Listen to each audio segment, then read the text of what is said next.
Algunos aspectos de la vida en el más allá. Dado el interés de muchos estudiantes de ocultismo por los temas del estado post-mortem y del más allá, y puesto que ya he escrito varios artículos y varios libros sobre este tema, en esta grabación solo he querido mencionar algunos detalles, más bien dirigidos a los que comienzan a investigar sobre esta filosofía oculta. Como un simple ocultista que me considero, un estudiante desde hace muchos años, no quiero dar a entender ni quiero que nadie piense que soy clarividente ni nada parecido. Pues yo solo escribo lo que he estudiado, lo que he aprendido y sí, como es lógico, los resultados de mis trabajos internos, meditaciones, concentraciones, etcétera, etcétera, etcétera. Por tanto, la conferencia la he titulado Algunos aspectos de la vida en el más allá. La vida en el más allá puede ser muy variada dentro de un mismo o similar grado evolutivo, y como ejemplo de ello podemos ponernos cualquiera de nosotros mismos como personas más o menos cultas y buenas que cumple con sus obligaciones y responsabilidades aquí en esta vida. Cada uno de nosotros lleva una vida externa y otra interna que, aunque similar a otros muchos, nos enriquece internamente de forma individual según nos interesemos por nuestro desarrollo espiritual, moral e intelectual.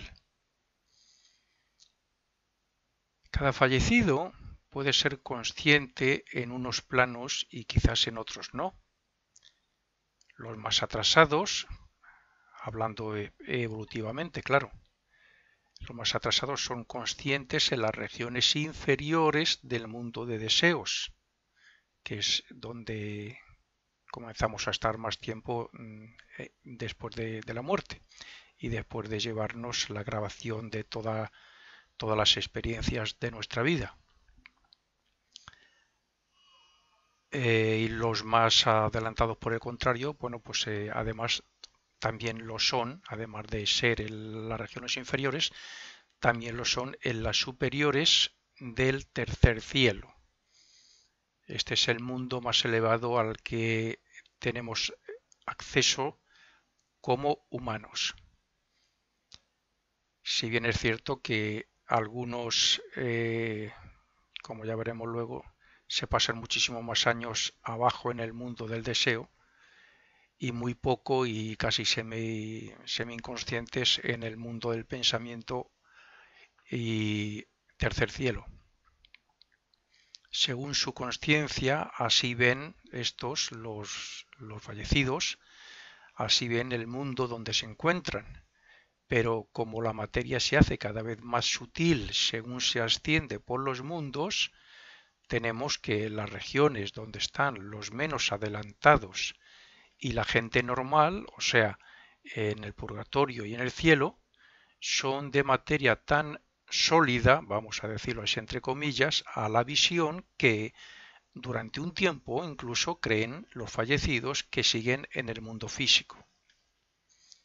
Esto es porque, primero, porque la conciencia les hacen pensar que todavía pueden estar aquí y por otro lado, pues porque este mundo es exactamente igual que el físico, con la diferencia de que la materia es más sutil, más maleable, más cambiante, según la voluntad de lo que se quiera hacer.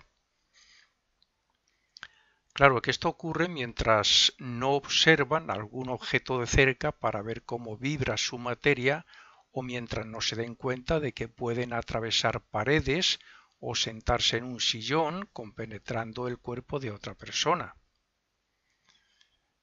La verdad es que son pocos los que pueden estar allí mucho tiempo sin darse cuenta de que ese mundo no es físico.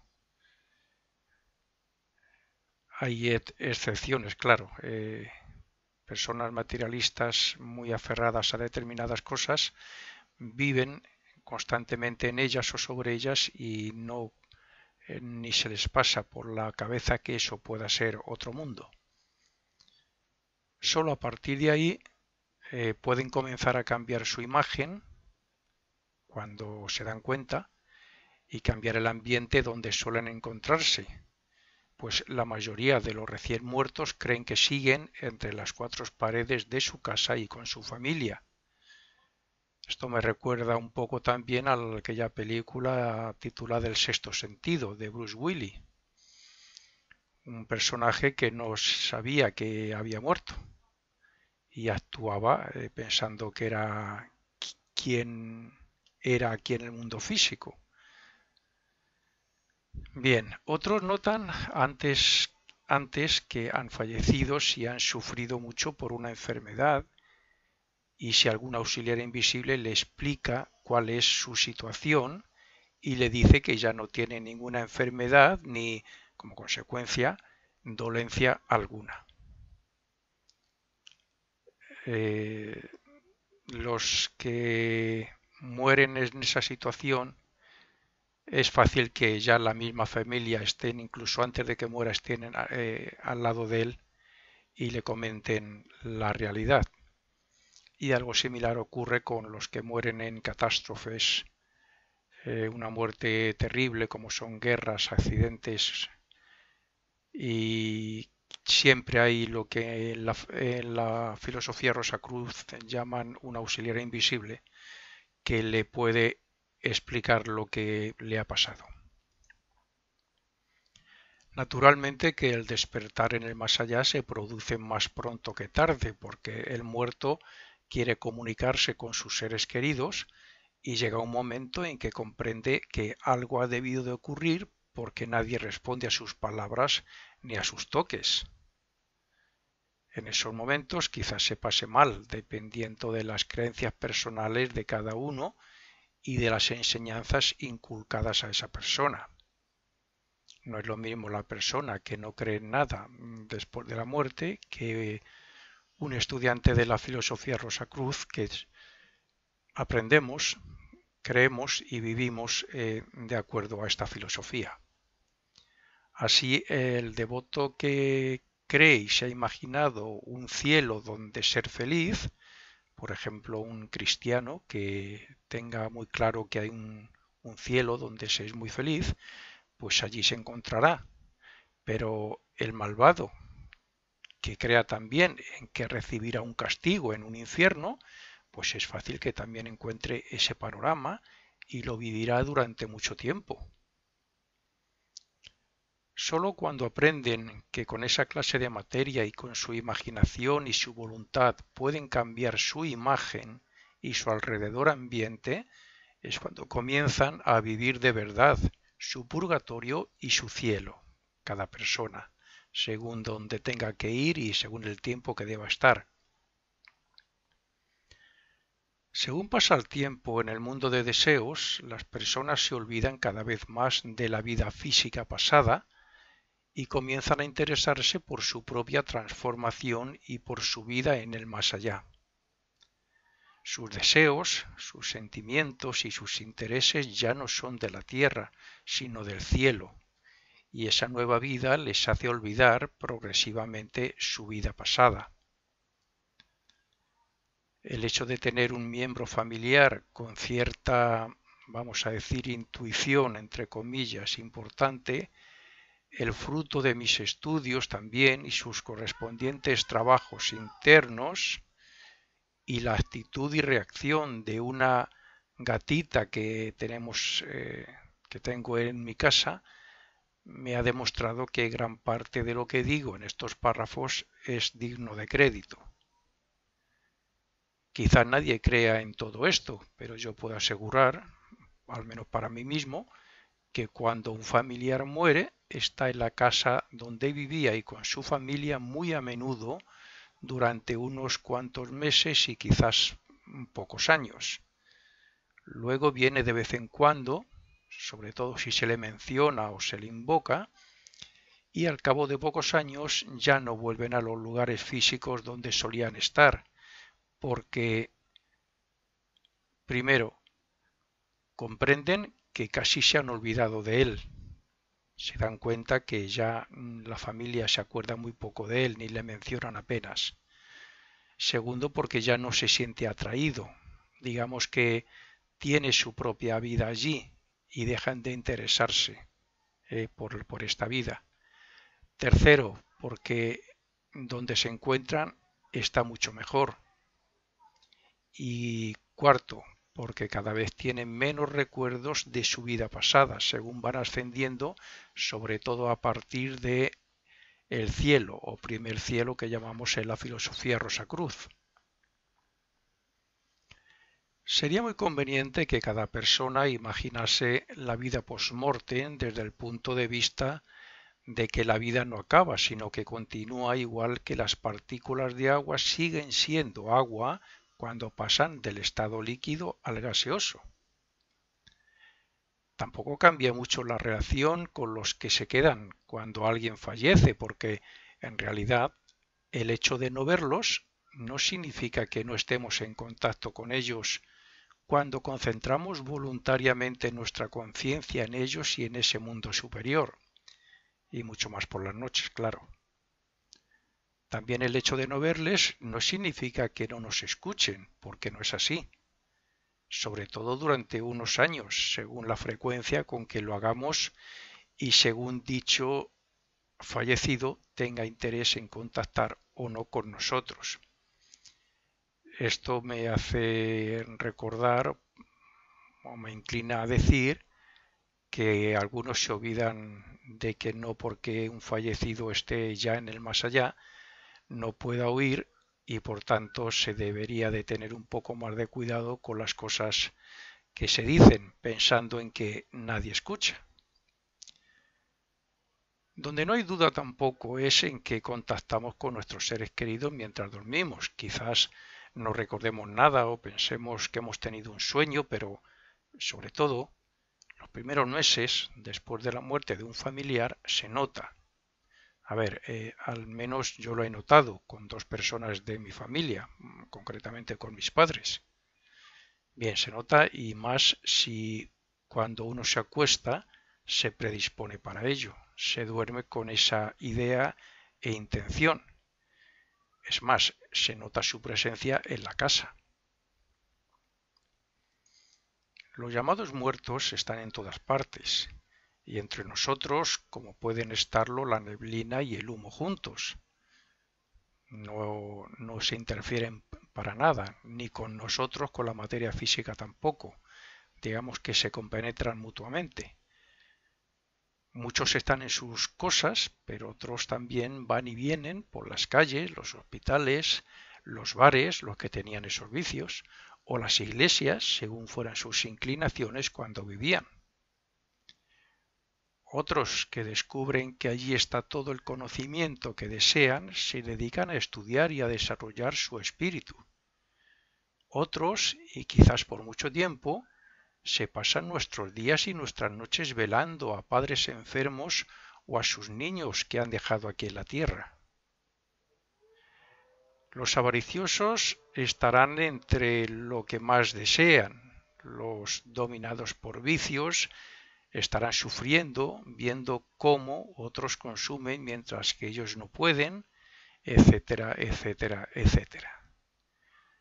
Solo los más evolucionados y los que son conscientes de estas enseñanzas son los que saben actuar correctamente, dando el tiempo necesario a quien o a lo que corresponda para luego dedicarse a trabajar cuanto antes para su liberación y para la liberación de los demás. Las buenas o malas intenciones y la mala o buena voluntad para crear buenas o malas obras marcan en gran parte las actividades de los fallecidos en el mundo de deseos. Podría hablar de muchos hechos curiosos que allí ocurren, pero sería demasiado largo para lo que deseo comunicar en este artículo. Solo diré que los fallecidos con buenas intenciones pueden aprovechar las acumulaciones de vibraciones y pensamientos elevados para hacer uso de ellos y revestirse de una imagen para hacer una buena obra, sea de persona o sea de ángel, sean de auxiliadores de personas en peligro o sea de cuidadores de niños que aún no deben morir. Muchas leyendas urbanas y supersticiones populares están basadas en las apariciones y trabajos hechos por altruistas y bienintencionados fallecidos. Me atrevo a decir que muchos de los llamados santos, porque después de muertos hicieron apariciones y obras aparentemente milagrosas, bien, esos santos son personas buenas que se ofrecieron para actuar así, porque les harían caso, pero también que ellos no podían explicar por qué y cómo lo hacían, porque nadie les hubiera creído. Me explico, una bellísima persona, como solemos decir, una buena persona, bondadosa, compasiva, puede esforzarse, tener la mayor voluntad por hacer una buena obra que aquí se podría calificar de milagrosa, incluso hasta el punto de que alguna persona le pudiera ver en un cuerpo de éter, haría esa gran obra porque así lo ha necesitado él internamente, es dar esa gran ayuda y por eso no ser un santo, simplemente una bella y buenísima persona que ha fallecido y que ha hecho eso.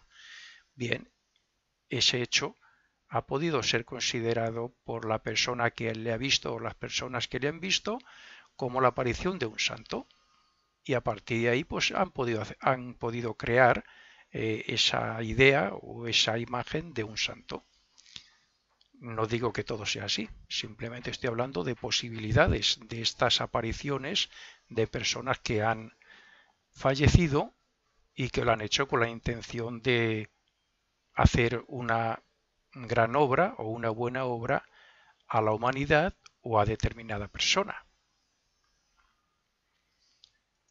El tema que estamos tratando en este artículo, en esta grabación, en estos momentos es tan amplio que se podrían contar infinidad de apariciones y casos de esos que siempre se han oído en casi todas las poblaciones. Yo al menos cuando era niño he conocido algunos. Hay mucha literatura al respecto, aunque en muchos casos sean invenciones del autor del libro, de los muchos que hay por ahí. Pero lo cierto es que los muertos pueden hacer muchas más cosas que aquí, aunque no puedan dar siempre pruebas de ello. Una de las pruebas de las que se han dado muchos casos es la de aparecerse ante alguien para dar a entender que acaba de morir. Los motivos son muchos para hacer esto, pero serían demasiado para enumerarlos.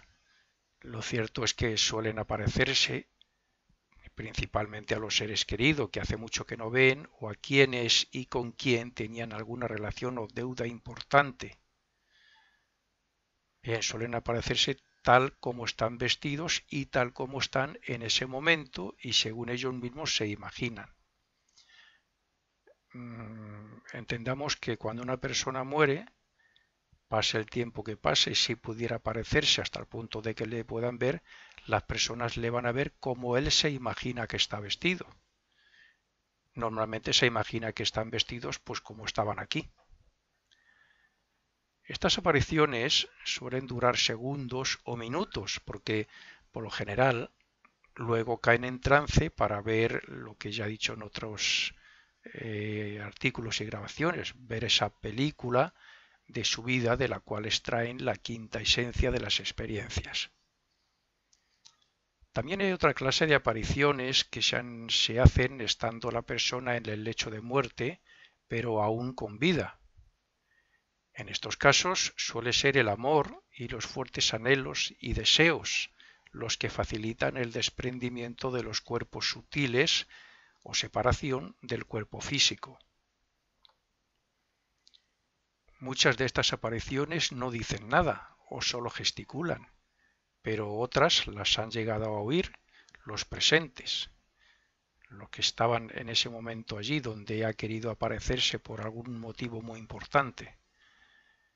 El amor es tan poderoso que, como ejemplo, una madre que vigila desde el más allá a sus hijos, puede mover incluso algún objeto físico si ve que sus hijos, están en peligro.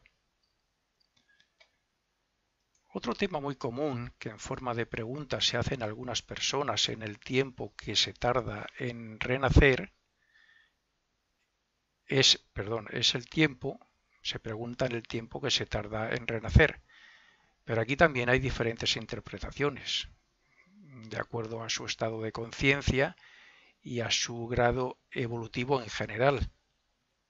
Sabiendo que todos estamos evolucionando y que como en un colegio, dos niños que comiencen en primaria, al cabo de 10 años uno puede estar muchísimo más adelantado que el otro, pues así mismo ocurre en la evolución. La evolución no es solamente moral e intelectual, sino que también lo es espiritual a nivel de conciencia.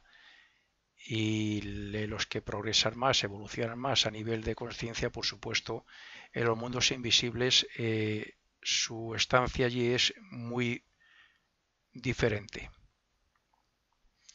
Es necesario aclarar que no solo se tienen en cuenta el tiempo entre un renacimiento y otro, sino que también es significativo el hecho de que unos estamos más tiempo en un plano o región que otros. Las personas muy atrasadas y que hacen verdaderos actos de terror y de maldad no están mucho tiempo en el cielo y no son nada conscientes en el mundo del pensamiento. Los que son malvados y hacen mucho daño entre nosotros se pasan mucho tiempo, como en el caso que acabo de decir, en el infierno y en el purgatorio, pero pueden tener alguna actividad en el cielo. Entre el común de la humanidad hay un gran grupo que evoluciona a la par, que suele renacer cada aproximadamente entre 600 y 1000 años, de los cuales están un tercio de su vida en el purgatorio. De su vida me refiero a los años que vivieron en un cuerpo físico. Los que manifiestan cierta superioridad moral, intelectual y espiritual sobre los anteriores pueden renacer cada menos tiempo que los anteriores, estando casi todo el tiempo en los cielos, aunque no sean conscientes en su propio plano, una vez que han abandonado todos sus cuerpos. Los que andamos esforzándonos por espiritualizar el carácter y por recorrer cuanto antes ese sendero de perfección, solemos estar poco tiempo en el purgatorio, salvo que haya habido alguna etapa en nuestra vida donde nos hayamos desviado del sendero y hayamos hecho ciertas barbaridades.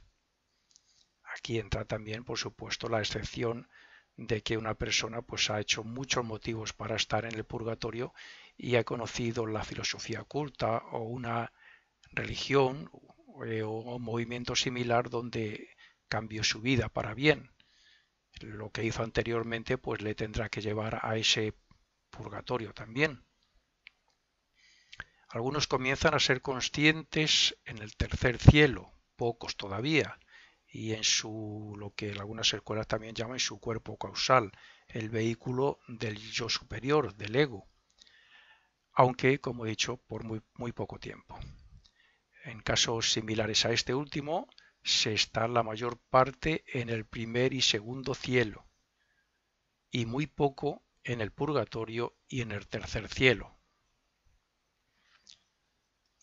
Aunque cada uno de nosotros somos libres y podemos acortar o alargar nuestra vida según el trato y los cuidados que demos a nuestro cuerpo físico, cada cual nace con una duración de su vida de acuerdo a la vibración y duración del arquetipo de nuestro cuerpo físico.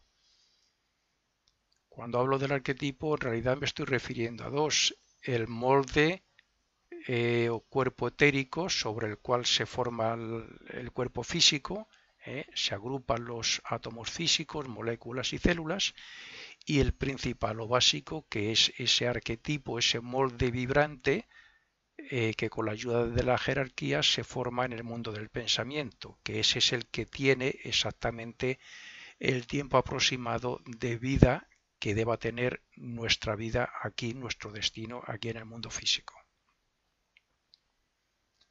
Es cierto que la ley de consecuencia tiene una relación muy directa con nuestra vida, pero su sabiduría nos permite llegar al límite puesto por las jerarquías superiores por muy dura que sea la vida, el límite que han dado como sea cantidad de años. Estas jerarquías encargadas de ponernos el destino que necesitamos para seguir evolucionando, aquí hay que aclarar que nosotros aceptamos allí, en el mundo del pensamiento, aceptamos como destino con la conciencia que tenemos allí, no la de aquí, que nos haría posiblemente rechazar muchas cosas. Bien, pues decimos que el destino que necesitamos, que nos lo han puesto para poder seguir nuestro desarrollo o evolución, también nos ponen una serie de oportunidades que si supiéramos aprovecharlas, nos permitiría alargar nuestra vida. Así a modo, una forma general, digamos que traemos una vida de determinados años. Por lo general la solemos acortar porque no cuidamos nuestro cuerpo físico, no llevamos una alimentación sana, abusamos o derrochamos la energía vital a través del sexo y otras cosas, etcétera. Y entonces eso acorta la vida.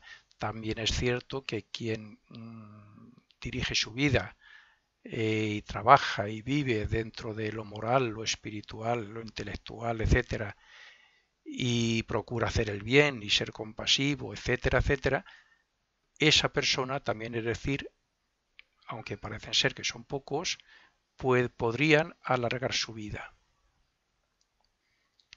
Cuando, como ocurre por lo general, no aprovechamos las oportunidades que nos ofrecen, acortamos la vida.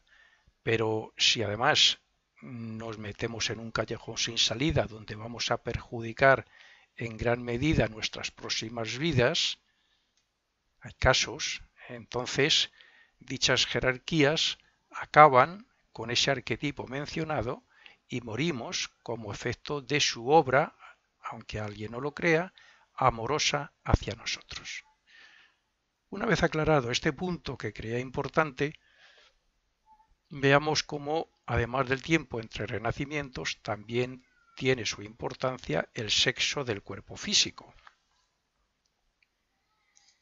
Según se mueve el Sol, de acuerdo a la precesión de los equinoccios, este tarda unos 2000 años aproximadamente en recorrer un signo del zodíaco completo, a la vez que va creando progresivamente un nuevo ambiente en la Tierra. Pues bien, en esos 2000 años el ser humano suele renacer dos veces, una como hombre y otra como mujer, para que sus experiencias, que son la base de la evolución, sean diferentes y variadas tanto por el ambiente del planeta como por el sexo del cuerpo en que se renace. Aún así, estas normas no son inamovibles y se pueden cambiar ante ciertos casos excepcionales, como por ejemplo que un alma que necesite cierta clase de cuerpo o destino no los encuentre en la época que le correspondería nacer. En esos casos puede repetir sexo o puede adelantar o atrasar su renacimiento con tal de aprovechar las oportunidades que le brindan otras almas y el nuevo ambiente del signo astrológico. Un ejemplo de esto es cuando un alma adelantada no encuentra o no tiene fácil renacer de otros padres que cumplan los requisitos necesarios para él y hacen que renazca, por ejemplo, 300 años antes. Entonces esa alma está fuera de su ambiente y ha nacido casi como un genio ante la vista de los demás o la comprensión de los que tenga alrededor. Como podemos ver, el ser humano renace de manera que sus experiencias sean más provechosas para su propia evolución gracias a, primero, renacer cada 1000 años aproximadamente cuando el ambiente del planeta ha cambiado lo suficiente. Segundo, renacer en diferente sexo para la aplicación del karma al respecto y para que sus experiencias también sean diferentes. Y tercero, renacer bajo diferente signo astrológico, porque la influencia solar y del ascendente del horóscopo en cada persona le permite desarrollar nuevas virtudes y también y a la vez aborrecer muchos de sus defectos. Es evidente que cuando a un alma se la adelanta o se la atrasa la fecha de su renacimiento, también se le alarga o se la acorta su estancia en el cielo. Es lógico. Pero eso no tiene importancia porque se le compensará o se le suele compensar de alguna manera en las siguientes vidas. La sabiduría de los ángeles del destino siempre procura que los más adelantados estén menos tiempo en los mundos invisibles para que puedan servir aquí en la tierra, además de terminar con sus causas pendientes o karmas pendientes de afrontar. Para terminar estos apuntes, no quisiera hacerlo sin mencionar algo que estoy seguro que muchas personas se preguntan. Esto es, las personas que mueren con el cuerpo destrozado o mutilado. A mí me han preguntado alguna vez, y a eso me refería, que si siguen estando así en el más allá. Como creo recordar que también lo dice Max Heiden en algún sitio, hay que decir que no. Más que nada porque hay seres que les ayudan y les explican cómo recomponer sus cuerpos. Hace varios siglos era común que la persona que moría en esas circunstancias sufriera porque pensaba que el cuerpo en el que se encontraba era el cuerpo físico, destrozado, claro, sin saber que es el cuerpo de deseos, que está compuesto de materia emocional y que, por lo tanto, lo pueden simplemente con la voluntad dar la imagen que tenían aquí en el mundo físico. La propia evolución ha hecho que nos demos cuenta de ello, pero también hay que agradecérselo a la gran cantidad de auxiliares que hay en el más allá para ayudar a todos los que mueren en similares circunstancias. La persona que muere por efecto de una bomba es muy probable que no se dé cuenta de que su cabeza está destrozada. Y él sigue pensando y analizando la situación, lo que demuestra que sigue vivo y que la materia física de su cuerpo no es lo que piensa, sino que es la mente, que es inmaterial. Esa persona sigue pensando como cuando estaba en el cuerpo físico y sigue pensando que es ella y sigue todo igual. Sin embargo, el cuerpo físico está destrozado y él tiene la misma imagen, pero en su cuerpo de deseos o emocional. La mente, como es lo último que desechamos, como si fuera un cuerpo, todavía está presente en él intacta. Por tanto, cuando se da cuenta o cuando le explican que por el hecho de pensar que tiene el cuerpo como lo tenía antes de la explosión, ese cuerpo se reconstruye en materia emocional, ya anula su miedo y su sufrimiento imaginario. Algo similar ocurre a todo aquel que quiere cambiar de imagen porque la que tenía en la tierra no le gusta. O con la mayoría de las locuras, que aunque el loco crea que no está bien, en el mundo de deseos ya se ha terminado y puede pensar y actuar como los demás. Bueno, excepto algunos casos que hay. Así es que cada cual puede tener el cuerpo físico que tenía o mejor y curarse de todo. Es más, también pueden vestirse como quieran e ir a cualquier sitio que conozcan en la tierra. Cuando el fallecido pasa al mundo de deseos con su cuerpo emocional en forma ovoide, que es la forma que adquiere antes de, la forma natural del cuerpo de deseos, pero que luego allí toma la forma del cuerpo físico. Decía que la forma de nada más tomar conciencia en ese mundo, de ese mundo, la persona, esa forma ovoide toma la imagen del cuerpo físico, porque así piensa el fallecido que está vestido. así piensa que está vestido como si estuviera aquí, pero en realidad está allí ya. Y porque esa materia emocional se ve atraída por los éteres superiores, dos éteres que nos llevamos, aunque pertenecen al cuerpo etérico que he mencionado antes, pero nos los llevamos porque ahí está grabada esa película de donde debemos extraer esa quinta esencia de las experiencias. Bien, decía que se ve atraída por esos éteres superiores que forman la imagen de lo que fue en la Tierra. Sin embargo, si la persona desea crearse otra imagen o vestirse con ropa u otros objetos extraordinarios para él, pues deberá mantener una fuerte voluntad y una firme concentración sobre ese hecho, porque si no lo hace, pues la verdad es que pronto volverá a ser como era. Ahí es el poder de la voluntad el que puede mantener una imagen. Este poder no es otro que el que utilizan cierta clase de espíritus elementales aquí, sobre todo cuando se practica espiritismo. Los elementales lo utilizan para crear imágenes grotescas o terroríficas, también incluso para asustar a los que llegan allí, a los que involuntariamente salen, estando aquí vivos, salen del cuerpo físico. Pero bueno, más estoy hablando de los que llegan allí como gente nueva, ¿no? A ese mundo. Pero cuando el individuo se da cuenta de que a ese cuerpo emocional no le puede pasar nada, pues entonces, como es lógico, se le quita el miedo y de hecho, respecto a estos elementales, les planta cara para después comprobar que son dichos elementales los que huyen y los que desaparecen ante él. Y en fin, con esto quería simplemente hacer algunos apuntes complementarios de, como dije, pues algunas cosas que ya he escrito.